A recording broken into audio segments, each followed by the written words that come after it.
Namaskar students. Today we will be moving on to the next lecture, that is lecture number 24 in English.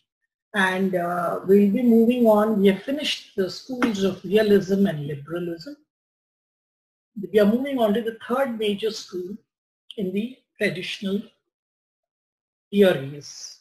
And this is what is called the theories of international society, or it is also known as the British or the English school. The school is very important because with the latest debates on human security, humanitarian intervention, human rights, and then human development, all these ideas to a large extent have developed from the school. And it is extremely important for us to understand the ideas of the school. And for this, we will first move on to what is the focus of the school and why do we give it a separate identity? The importance is because first, its focus is on international history. 2, ideas. 3, structures. 4, institutions. And 5, values. So if you see, they are neither fully realistic, they are also realistic, they are neo-realistic, they are also liberal and neoliberal. What are the basic assumptions of this? At the heart of the subject are people. That is why when you talk of human security, it is a very major debate, and this has come from the school which brought this concept into international relations in the 1960s and 70s. And basic values such as independence, security, order, and justice. International relations scholars are called upon to interpret the thoughts and actions of the people involved in international relations. International anarchy is an important concept, but an exclusive premise. It is anarchical society with distinctive rules, norms, and institutions that states people are involved in their conduct of foreign affairs. So they stress upon the idea of the international society. States are autonomous, not autonomous entities in themselves. States, people wield the power of states and are responsible for their policies and actions. So they bring in this idea that the states, people, or human beings are extraordinarily important in the conduct of foreign policy. It incorporates notions of both of a pluralist society of multiple sovereign states and a solidarist world society of human population on the planet. Extraordinarily important ideas that it is the people and their values that are more important in any theoretical construction of international relations. Basic approach. It has deep historical roots, but only from the 1980s and 90s it has been recognized as a separate approach in international relations. Martin White. International politics is a realm of human experience with its own distinctive characteristics, problems, and language. This is how he defined international relations. Very different from the other definitions that we have studied so far. Can be understood as a society of mutually recognizing states and not merely as a system of competing and conflicting powers. Key thinkers: Hugo Gracious and Emer Duvetal, historian Arnold Hiran. London School of Economics professor and political science, Charles Manning's interwar work on international society. British Committee on the Theory of International Politics was formed in 1958 and it was dissolved in the 1980s after the death of Hedley Bull. Chaired by Herbert Butterfield, Martin White, Adam Watson, and Hedley Bull. Third generation of scholars are John Vincent, Nicholas Wheeler, Tim Dunn, Andrew Linklater, Andrew Harrell, Tony Bems Knudsen, Robert Jackson, and Barry Buzan. One of the most least known scholars, unfortunately, is Martin White. When I first went to the Jawaharlal Nehru University, even I didn't know who he was. When I went to my professor, Professor K.P. Mishra, the first book he asked me to write, asked me the question, do you know who Martin White is? I looked so blank at him. At the time he said, here's a book called Power Politics, go to the library, get it out, read it, and come and give me a summary of it in writing. And that is how I came to know of him. He was the author of the book Power Politics. All of you, published in 1946 and later the expanded and revised edition in 1978. I request most students of international relations to read this book. It's one of the best in its original ideas, as well as a seminal essay, Why is there no international relations theory? First published in the Journal of International Relations in 1960 and republished in the edited collection of Diplomatic Investigations in 1966. He was a teacher of some renown at both London School of Economics and Politics and the University of Sussex, where he served as the founding Dean of European Studies. Martin White died very young, at the age of 58 in 1972. Only after his death did some of his writings, for which he is best known, saw the light. Since the early 1980s, especially after Roy Jones' article, The English School, A Case for Closure, and Michael Nicholson's The Enigma of Martin White, both in the journal Review of International Studies, 1981, White has come to be seen as a central figure in the school, what we call today the English School of International Relations Theory. His teaching at London School of Economics and Politics in the 1950s is often seen to have been a strong influence on the direction of international studies in Britain. His posthumously published essays have clearly served a major stimulus in the revival of the English school in the 1990s. Michael Nicholson says that the English School of Scholars of International Relations is held especially in high esteem. The other great scholar is Hedley Bull. 1932 to 1935, was Professor of International Relations at the Australian National University, the London School of Economics and Politics, and the University of Oxford until his death from cancer in 1985. He was the Montague Burton Professor of International Relations at Oxford from 1977 to 1985, and he died there. His most main work is The Anarchical Society, another landmark book, and those of you who want to be really good students of international relations, do read these books. It is widely regarded as a key textbook in the field of international relations and is seen as a central text of the English School of International Relations.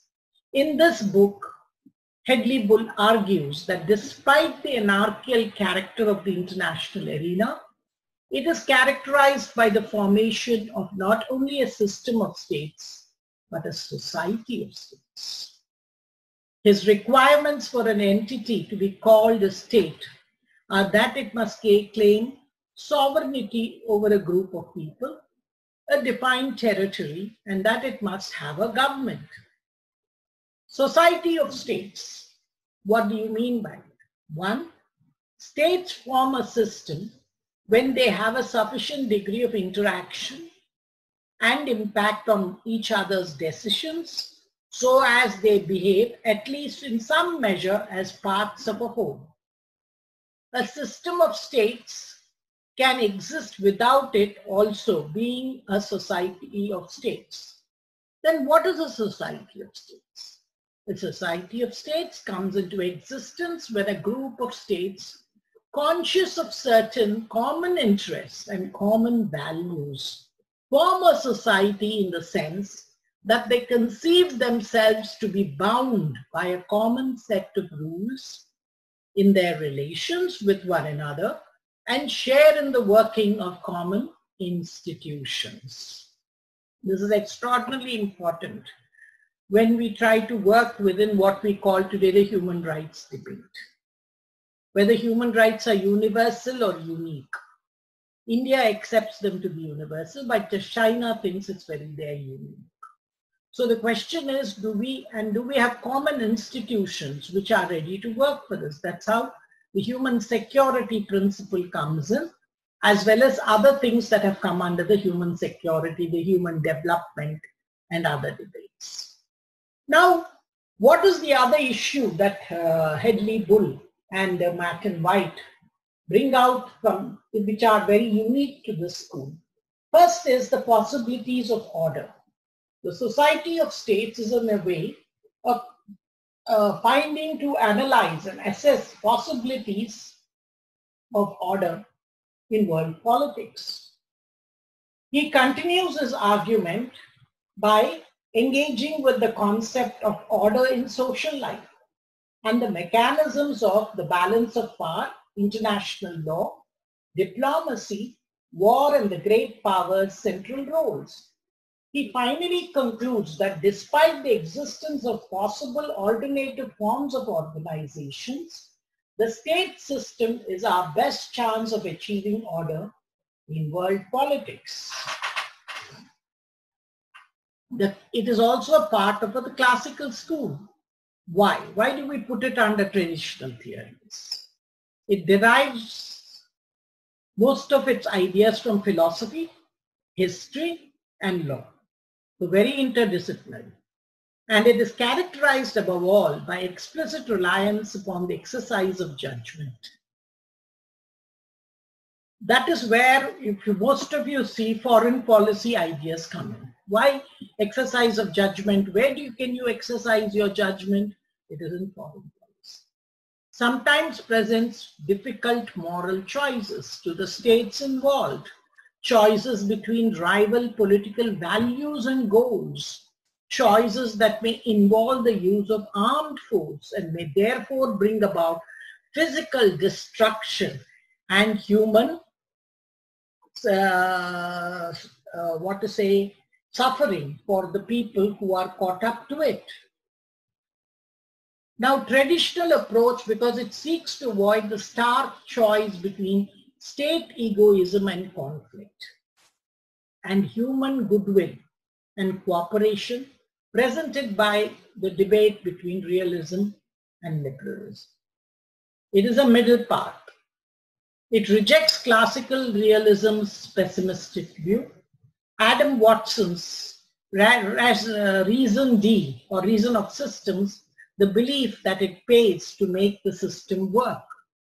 The second, it also rejects the optimism of classical liberalism. It is more state-centric, more observant of history and tragedy. Because like in COVID, as we have seen, they believe in the centrality of the state.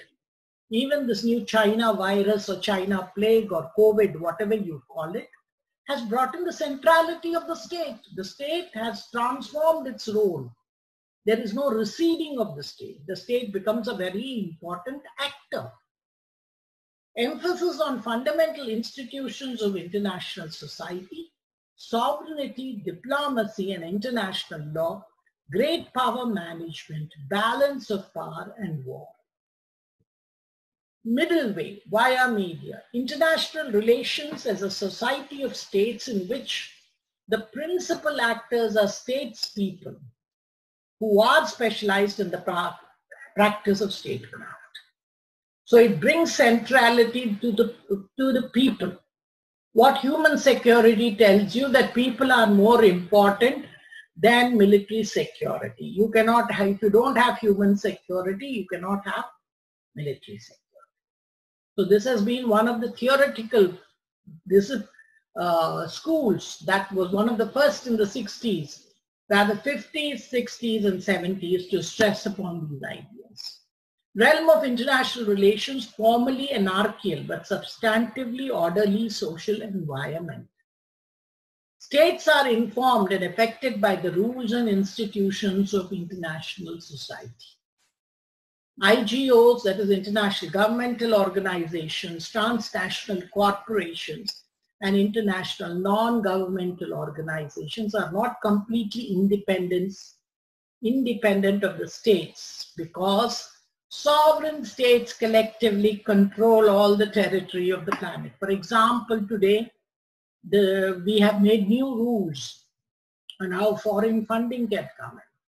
And even you would have seen, because of the bias of the Amnesty International in India, it had to close shop. So any international NGO needs the support of the state to function in that area.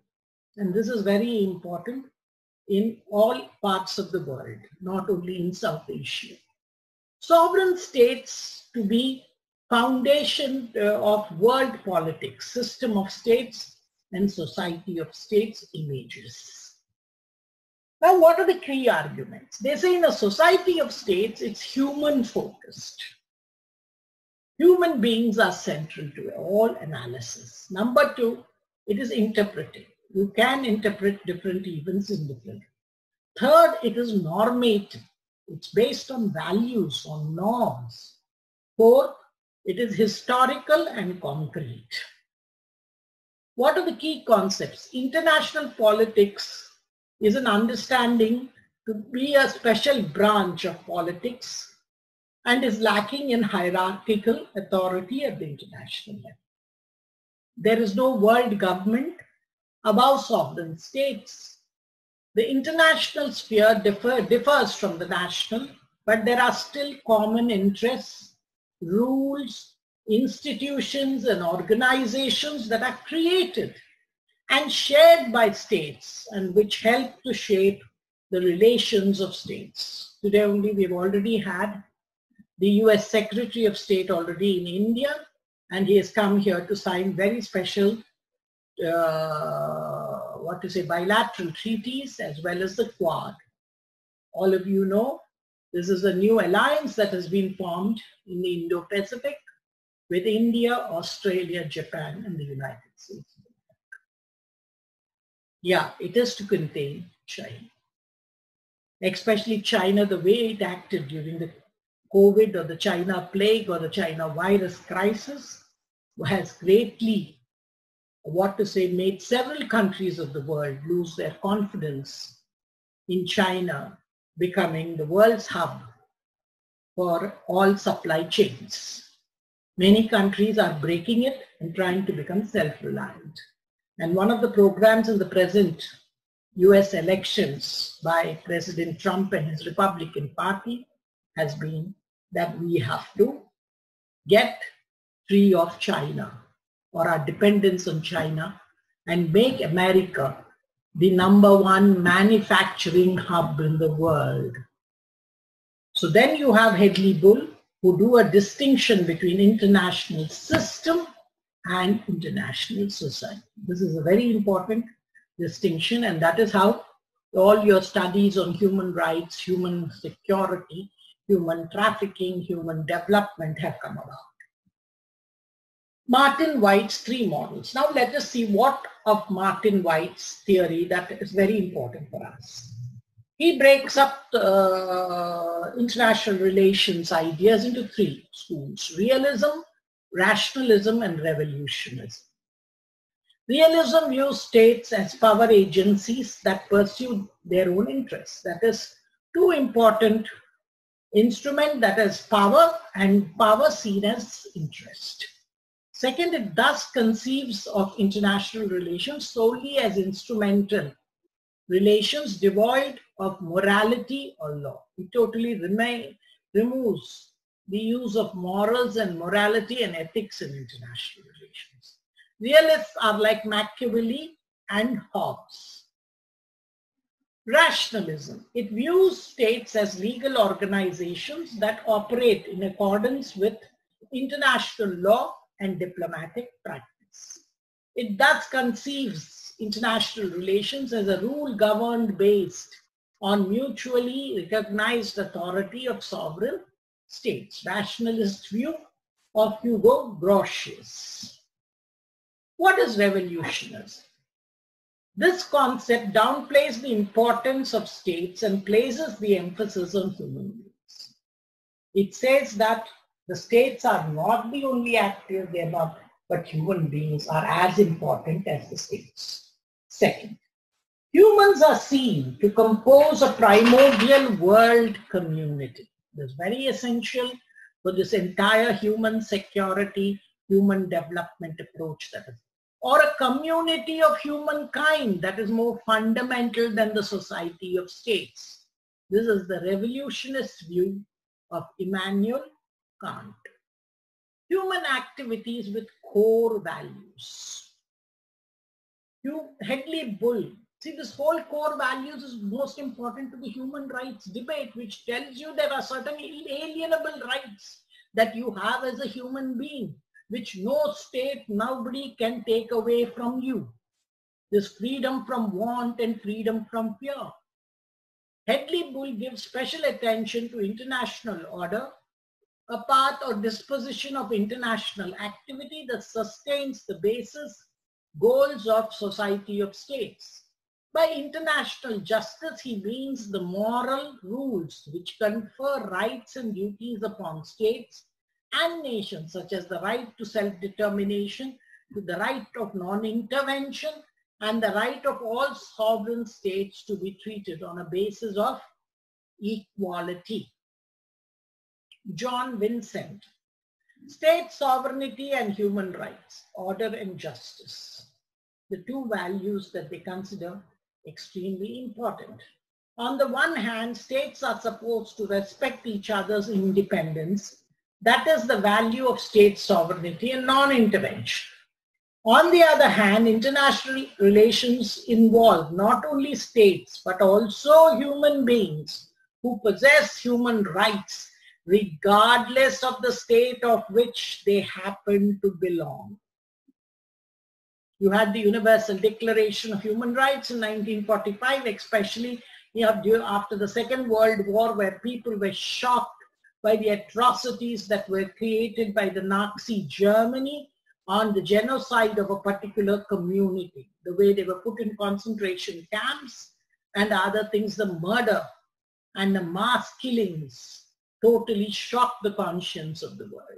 And that is why they brought in the Universal Declaration of Human Rights in 1948. How can sovereign rights and human rights be balanced? This is a good question for all of us to ask as students of international relations. Pluralists, stressing on the importance of state sovereignty, rights and duties in the international society are conferred upon sovereign states. Individuals have the only rights given to them by their own states or recognized by the Society of States. Therefore, the principles of respect for sovereignty and non-intervention always come first. Solidarist, stressing the importance of individuals as the ultimate members of international society. That is why you've got this concept of humanitarian intervention also, where people say that as a world community, as an international community, all of us have a right to protect when the state becomes the predator against its own people. And hence, you have a right to intervene to save them. It is controversial, but it stems from this school, which initially brought in these ideas. Human rights may take precedence over the sovereign rights of states, just as human beings existed before sovereign states were thought of. So they say even the rise of the modern liberal state is because we as human beings lived. States came after human beings came into existence. There is a right and duty of states to conduct armed intervention if that is deemed necessary to mitigate extreme cases of human suffering inside a country. Summary. views of world politics as a human world. It is attuned to the normative aspects and value dilemmas of international relations. Approach basically is situational or historical. Studying international relations in its comprehensiveness, receptive to the basic elements of international law and major events and episodes of international history. It is not wedded to particular methods of analysis. Methodological and theoretically it follows pluralism.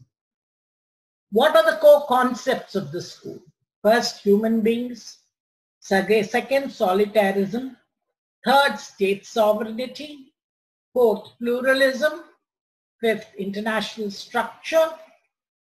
Sixth, system of states. And finally, the society of states. We finished the first part of the school in this lecture. In the next lecture, I will go into the second part of this school so that we can finish this third school, what we call the International Society School in International Relations, or the British School, or the English School in International Relations. Thank you, students.